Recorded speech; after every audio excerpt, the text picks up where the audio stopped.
Halo, selamat malam.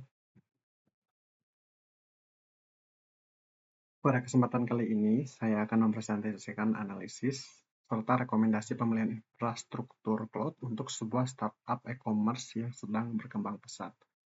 Dalam presentasi ini juga saya akan memaparkan analisis terhadap kebutuhan teknis startup tersebut, melakukan perbandingan terhadap beberapa penyedia layanan cloud, dan pada akhirnya memberikan rekomendasi terbaik untuk mendukung pertumbuhan startup ini baik dalam jangka pendek maupun panjang. Langsung saja yang pertama di sini ada analisis kebutuhan startup.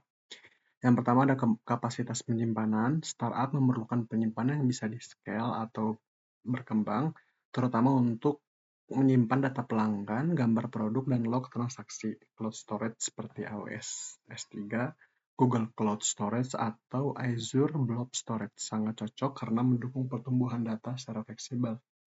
Lanjut, di bagian B ada komputasi. Untuk menangani traffic tinggi dan menjalankan algoritma AI, startup butuh research komputasi yang bisa diatur sesuai kebutuhan. Contohnya ada cloud provider seperti AWS EC2, terus ada juga Google Compute Engine, atau Azure Virtual Machine bisa menyediakan research CPU dan RAM sesuai skala pengguna. Jika startup juga menggunakan machine learning, GPU juga dibutuhkan dan tersedia dalam layanan seperti AWS EC2 P3 Instance atau Google Cloud GPU. Lanjut, di bagian ketiga ada jaringan.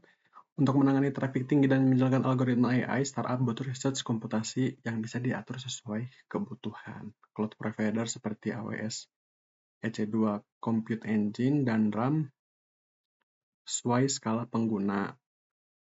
Jika startup juga menggunakan machine learning, GPU juga dibutuhkan dan tersedia dalam layanan seperti AWS, GPU Assistant, atau Google Cloud. Di bagian keempat ada D, keamanan. Keamanan adalah prioritas utama karena startup menangani data pelanggan. Ini mencakup enkripsi data, firewall, dan kontrol akses. Cloud providers seperti AWS, GCP, dan Azure menawarkan enkripsi end-to-end, sistem deteksi ancaman, dan manajemen identitas atau EIM. Dan yang terakhir ada kebutuhan integrasi layanan AI. Startup ingin menggunakan AI sederhana untuk analisis perilaku pengguna. Layanan seperti AWS SageMaker, Google AI Platform, atau Azure Machine Learning bisa digunakan untuk membangun dan mengimplementasikan model AI. Lanjut di bagian kedua ada perbandingan provider cloud. Yang pertama ada skalabilitas. Untuk AWS menawarkan auto-scaling dan elastic load balancing memungkinkan peningkatan atau pengurangan kapasitas sesuai kebutuhan secara otomatis. Layanan seperti EC2 dapat dengan mudah ditingkatkan untuk menangani lonjakan traffic. Yang kedua ada Google Cloud. GCP memiliki Kubernetes Engine yang populer untuk aplikasi berbasis kontainer serta Compute Engine yang mendukung auto-scaling. Google Cloud juga memiliki App Engine untuk aplikasi yang membutuhkan skalabilitas otomatis. Ada Azure juga, Azure Virtual Machine Scale Sets memungkinkan skalabilitas otomatis untuk beban kerja yang bervariasi. Azure juga menawarkan Azure App Service untuk aplikasi berbasis web dengan skala otomatis. Lanjut ke bagian keamanan. Untuk AWS itu memiliki berbagai fitur keamanan seperti AWS Shield atau perlindungan DDoS, ada AWS WAF, Firewall aplikasi web, dan AWS Identity dan akses manajemen IAM untuk manajemen identitas dan kontrol akses, enkripsi data di transit, dan at-rest juga didukung. Untuk Google Cloud, menggunakan identity dan akses manajemen untuk mengolah akses dan menyediakan Cloud Armor untuk perlindungan dari ancaman DOS. GCP juga mendukung enkripsi end-to-end dan memonitoring keamanan melalui Security Command Center. Kalau untuk Azure Security Center menyediakan layanan keamanan terintegrasi dengan firewall, enkripsi data, dan manajemen identitas melalui Azure Active Directory. Azure juga menawarkan perlindungan DOS dan layanan keamanan berbasis machine learning. Yang ketiga ada biaya. Yang pertama untuk AWS menggunakan model Pay as you go, di mana pengguna hanya membayar sesuai pemakaian. AWS juga memiliki opsi Reserve Intense untuk jangka panjang yang memberikan diskon. Namun struktur biaya bisa cukup kompleks dengan berbagai layanan yang ditawarkan. Kalau untuk Google Cloud, biayanya itu juga menawarkan hal yang sama, yaitu model Pass as you go, tapi dengan harga yang lebih kompetitif untuk layanan AI, atau ML. GCP juga memiliki diskon untuk pengguna jangka panjang dan pengguna berkelanjutan melalui Sustain Use Discount. Ya, untuk biaya mungkin GCP ada ini ya, Sustain Discount gitu. Kalau untuk Azure menawarkan model biaya yang fleksibel, termasuk Pass as you go dan model subscription untuk perusahaan yang menggunakan hybrid cloud. Azure juga memiliki opsi reserve, instant, dan diskon bagi pengguna Microsoft gitu. Lanjut, bagi Anda ada ketersediaan layanan. Untuk AWS memiliki lebih dari 245 availability zona di lebih dari 80 wilayah di seluruh Indonesia. AWS juga mendukung layanan AI atau ML melalui AWS SageMaker yang tersedia secara luas. Untuk Google Cloud memiliki lebih dari 38 regions dan 130 lebih edge location di seluruh dunia. GCP juga unggul dalam layanan AI atau ML seperti AI Platform dan TensorFlow yang memberikan kekuatan lebih dalam analisis data. Gitu. Untuk Azure memiliki cakupan global yang lebih dari 60 regions dan mendukung AI melalui Azure Machine Learning. Azure juga memberikan layanan hybrid yang kuat untuk pengguna yang menggabungkan cloud dan on-premise gitu. Dan yang terakhir ada kemudahan integrasi dan manajemen. Untuk AWS menawarkan integrasi yang kuat dengan banyak API pihak ketiga saat alat monitoring seperti CloudWatch. AWS juga menyediakan Elastic Beanstalk untuk manajemen aplikasi berbasis web dengan lebih mudah. Untuk Google Cloud terkenal dengan kemudahan integrasinya dengan open source tools dan layanan API. GCP juga menawarkan Cloud Operation Suite untuk monitoring, logging, dan tracking. Yang terakhir, untuk Azure memiliki keunggulan jika startup sudah menggunakan produk Microsoft seperti Windows Server atau Active Directory.